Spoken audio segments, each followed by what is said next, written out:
Guys, I've lost so many plants over these winter months. I am so excited that spring is here. I'm going to show you some of my plant babies that have struggled in winter 2020, 2021, and give you some tips on what I'm going to be doing to prepare for spring and summer 2021. Don't want to miss it. As always, stay tuned.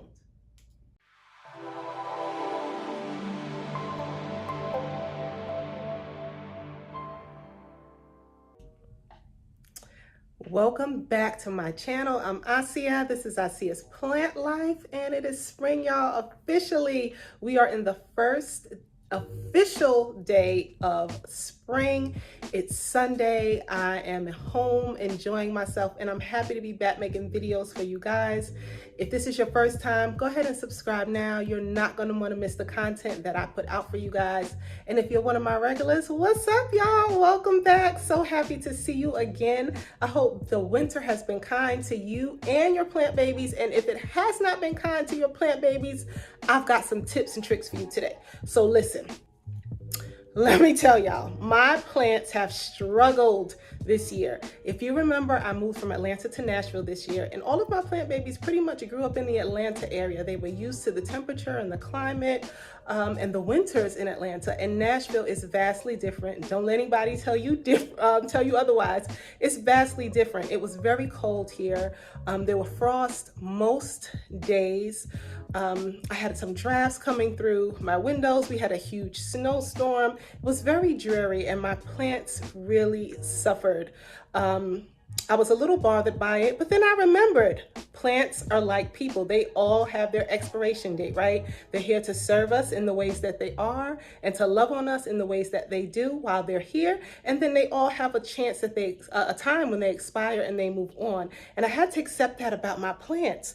And I really want to show you guys what I've been going through with these plant babies. So I'm gonna stop talking because y'all know I can be long-winded. So I'm gonna stop talking and I'm gonna jump right in and show you what's been happening with these plant babies and give you some tips on what I'm gonna be doing to restore them, replenish them, and rejuvenate them for the spring and summer of this year.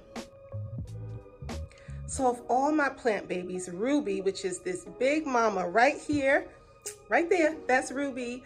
You've been watching my videos for a while. You know that she's been repotted twice and she has grown abundantly over the 3.5, almost 4 years that I've had her. She is one plant that did not struggle too much during these winter months. I did have to cut 1 or 2 of her older leaves. This is the stem from one of the leaves that is still here. There was another over on this side that I did have to cut because it yellowed and browned and really just started to decay. And I didn't want it sucking any of the nutrients away from the healthier parts of the plant. If you go over here and look at these leaves, most of this happened while I was still in Atlanta. I had Ruby in a room where she was not getting the best light. And because she didn't get the best light, when these leaves grew and unfurled, they didn't completely green like you would expect them to. These newer leaves that are coming out, this one here is a newer one. As you can see, it doesn't have the spots.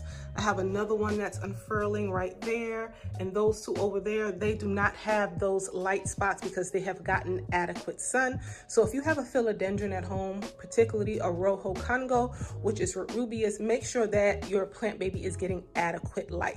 So I started with Ruby because I wanted to tell you that not all of my plants suffered this winter. Some of them did really, really well. And Ruby is one of them. I've only made 1 plant purchase for 2021, and that is this beautiful snake plant right here. This was a Walmart find. I think I still have the tag on it. It was $8.96, so a little less than $10 with tax, and it came in this ceramic pot with the nursery pot inside. I have not drilled holes and planted it yet, but it's doing really beautifully. I bought this January 5th, and it has already put up 1 new growth right there in the middle that is growing beautifully. So let me get in and show you some of these plants that I've struggled with. So guys, do you remember when I did my beautiful video on the calatheas and the neon pothos that I brought home from one of the local nurseries? Dun, dun, dun. Look at this. So this is a calathea. This was a ornata. This was a Calathea ornata. And throughout this winter, it has just withered away and died. Now, that's not uncommon for Calatheas. Calatheas tend not to fare too well in the winter months. So I'm not so worried about this plant. Most times they will bounce back and become lush and full again once the growing season starts in middle to late spring. In the summer, they usually will return to their full and abundant selves. So I'm not too worried about it, but I will be telling you guys about a potter's brew that I make, which I'll be using on all of my plants to get them ready for this new growing season. Also over here, I have one of my crotons. Now I have one croton right here that has done very well. She was repotted at the end of the growing season last year, and she's been sitting in this spot. I try not to move my crotons very much because I want them to get comfortable and to feel settled in their place. So I try not to move them too much, and she's been doing really well. This croton over here was struggling. I repotted her thinking that she was outgrowing the pot she was in. I repotted her, and because I repotted her when she was struggling, she really has not had a chance to bounce back. I know that the roots are healthy because she does continue to put up new leaves, but once she puts those leaves up, they don't last very long. So I know it's something in the climate, with the lighting, or even the moisture in the air, that or just my care of the plant. Haven't quite figured out this one's love language yet, even though I've had her for almost 2 years. But I know that it's something external. It's not the roots, because I've checked the roots and the roots are healthy, and she is still putting up new leaves, but they die once they are put up. So I have to just figure out what's going on with this plant baby, make the adjustments, and I feel like she will bounce back and be victorious once again. Oh guys, look at my money tree. My money tree was so lush and so beautiful, and over these winter months, like many of my other plants, there's been a lot of this new growth. Look at that. You see that? They just fall off. New leaves, and then they just fall off. They just go away again. But I know that the roots are healthy because it is still growing. I have checked all of my plants for pests. Oh, guys, let me tell you. So let me tell you. And don't look at the dishes in my sink back there. It's Sunday and I'm home and I'm comfortable. Don't judge me. But listen, let me tell you. So all of my pothos, with the exception of 2, got infested with white fly. This is the first time I've ever had to deal with white fly.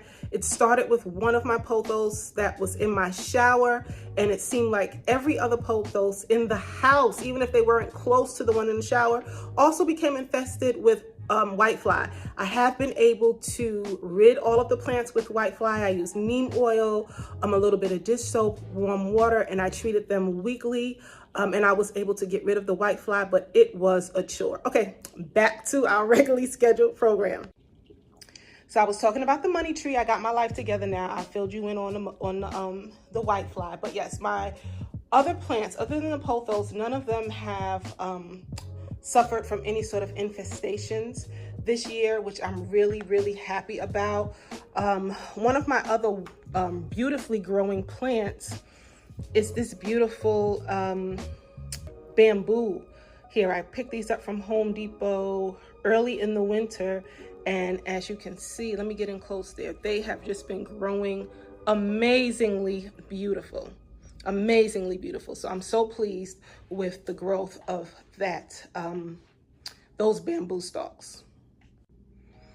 Now over here, this is Grandpa's plant. This is Miriam. She's just a little droopy because she needs water. In the winter months, I really like to let my plants dry out completely before watering them again, because it takes longer for them to drink the water because it's colder. It takes longer for absorption, and I don't want to overwater my plants. So I tend to let them wilt a little bit before I give them water, and that's perfectly okay. So this is Miriam, and she is lush, and during the winter months she put up 4 new blooms. I'm gonna see if I can insert a picture somewhere on the screen so you can see those blooms, but she did beautifully.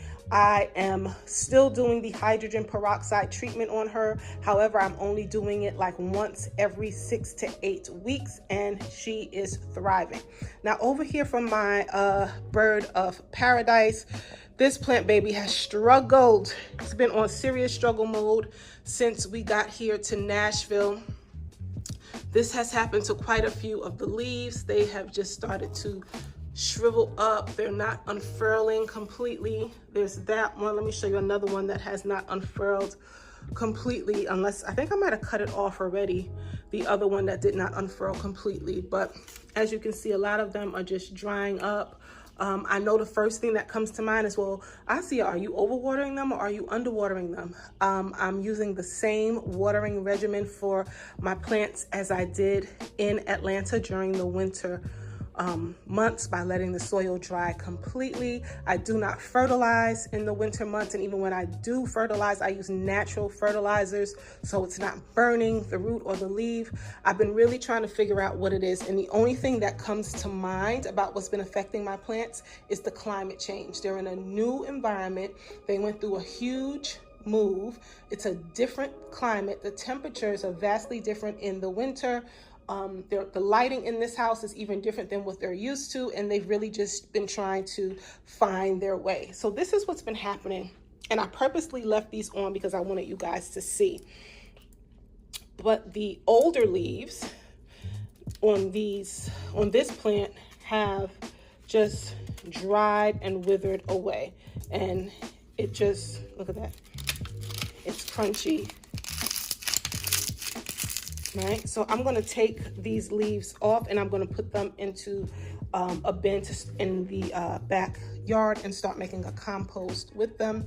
I have another one that has also dried up and withered away, and this one is still in the process of drying and withering.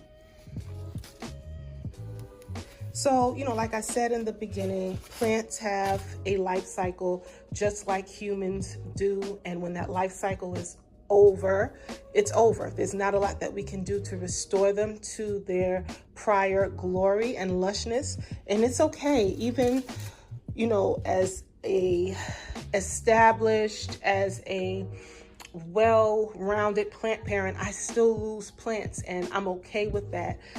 Now I understand their life cycle. I understand the changes that they go through, and I do my best to keep them going and keep them thriving and keep them healthy. But when they're gone, and I move on. And as you can see, roots are still healthy because it is still growing. This is a new leaf that has just grown and started to unfurl in the last week, and it is green, it is lush, it is shiny, the stem is strong, and it's actually growing from the base of this stem that I have staked and wrapped with bamboo twine here. So I know that my roots of my plant are healthy. So if you're experiencing any issues with your plants at home, the first thing you want to do is check your plant's roots. Make sure your plant's roots are healthy.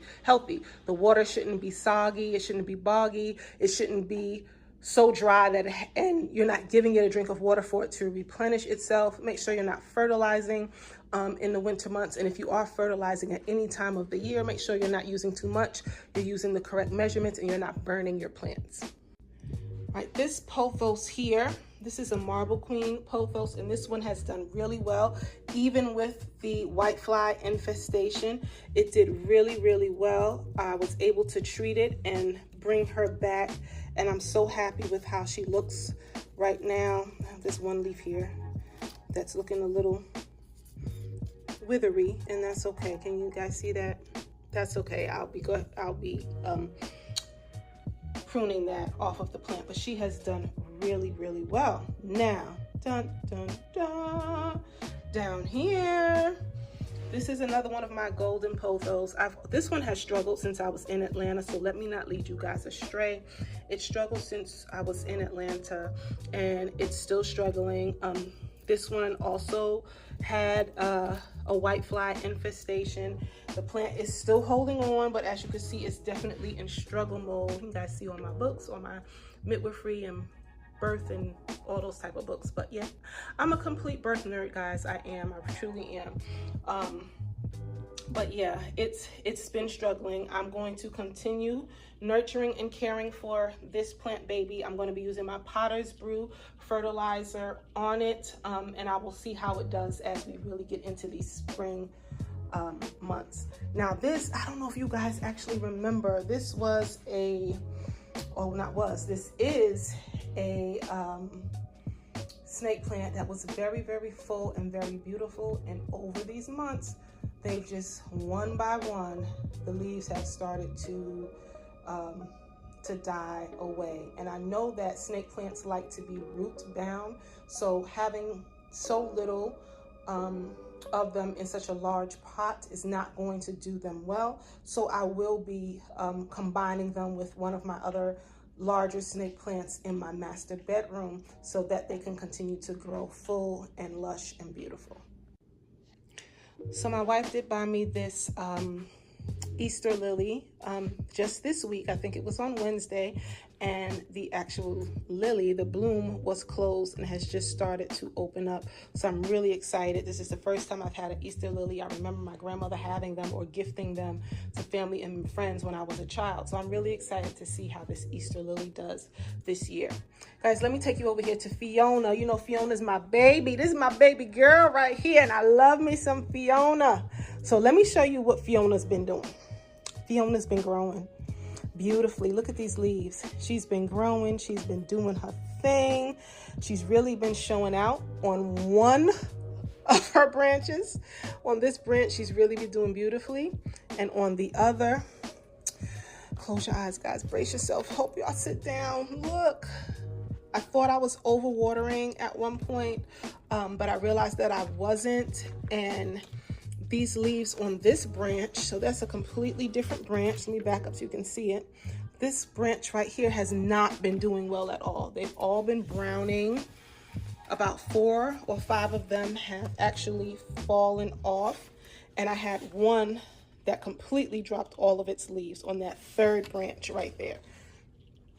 So Fiona and I have been trying to feel our way through this. I've been rotating her, thinking that maybe the leaves were burning because they were getting too much sun. I've been really just trying to figure out what has been going on with Fiona. Typically in Atlanta, she really liked her soil to be consistently wet. Here, I have been letting it dry out all the way because I thought maybe I'm overwatering her, and because there's a temperature change, she just hasn't adjusted too well. So I've been really working with her to see what I need to do to restore her to her full, bodacious and vivacious beauty. She's still my baby. She's still hanging in there. And from this view, she looks like she's pretty healthy, right? But guys, remember, Fiona is about 3.5 to 4 years old. And by way of how fiddle leaf figs grow with proper care, she should be much bigger and healthier than she is right now. So it's a learning process. I'm working on it. I'm keeping them alive, and I'm working on it. Now let me take you over here. Oh, I gotta sit down for this one, guys, because this plant right here. Now this was given to me by a good friend of mine about 3 years ago. This is a peace lily. You can see there's one bloom right there that has grown, and I just actually didn't pull it out during the winter. This plant was able to put up a couple of blooms and was doing really well for a while, and then it just fell over, went kaput, and it's just like, listen, sister, leave me alone because I'm on hiatus right now. I am hibernating. I'm not doing what I'm supposed to be doing. And this is the first time that I've experienced experienced this during the colder months with any of my peace lilies. Again, I've been struggling with this one pretty much since I got it as a gift, but this is the first time that it's actually looked this bad. You might be saying, girl, that plant is all gone, let it go. And I know it's not, because again, the roots are fairly healthy. The soil, from what I can tell, is not infested with anything. There is nothing on the leaves. The whitefly did not get to this piece of the leaf. Everything that I can think of, I've checked, I've made adjustments, and it still has not come back to life. So I'm gonna work with it. I'm gonna move it away from the window. I'm gonna try to replenish the soil and give it some new nutrients. Really just trim away anything that's dead that might be zapping the nutrients and the energy from the healthier leaves, and see how I'm able to restore this one. My two ZZs over here are doing beautifully. Not too much to say about those. They're growing, they're full, they're lush. Look at that. My Raven ZZ is putting up a new leaf, which, as you know, the ravens will eventually turn dark green, almost black. They're doing great. My little cactus succulents, not cactus, my succulents here are doing well also. All right, and these last three here that I'm going to show you guys, I'm not going to show you any of the ones up in my bedroom because it's a whole mess, and I'm not going to have y'all judging me on the YouTube, so I'm not going to show you those, but y'all get the idea. So my rattlesnake calathea was looking like the calathea ornata that I showed you guys in the beginning, and I just kept giving her water, turning her around. I still have her in the nursery pot. It wasn't the right time to repot her, but she is coming back. You can see some of the leaves that were not doing really well, and then you can see the newer growths that are really doing well. So I'm excited to see how she does as I move into further into this year, the spring and the summer. This is my I'm losing my mind here. This is my monstera, one of my other monsteras that I have here, and this one also has been doing really well. It's growing, it's trailing. I'm so happy with this. This is a purchase that I made off of one of my favorite eBay sellers based down in Florida, and it came wrapped in plastic without a pot, so I had to repot it, and she's really just been doing, well, this one is a male, has really been doing well. And then one of my others here, this is my neon pothos. This was one of the two that did not become infested with the whitefly, and as you can see, she's doing very well. Also, she's still in a nursery pot. I do have a bunch of pots that I got at the end of the season that I will be putting these plants into as I start to repot them and brighten up the house with the greenery. You hear that, guys? Greenery. Greenery for the spring and summer.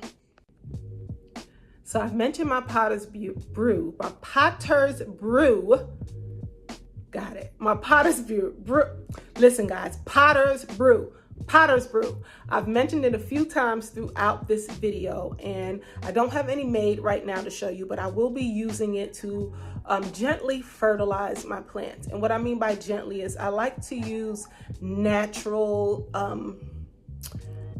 resources and products to fertilize my plants because I find that the other ones, for me, and this is my own personal experience, guys, my plants don't do very well with the commercial fertilizers. So my Potter's Brew is really just a mix of ingredients that I've talked to you guys about in one of my previous natural fertilizer videos. I will link it here somewhere for you guys to be able to click on it and look back at it. But my Potter's Brew is distilled water, Epsom salt, coffee grounds, banana peels, eggshells, and molasses.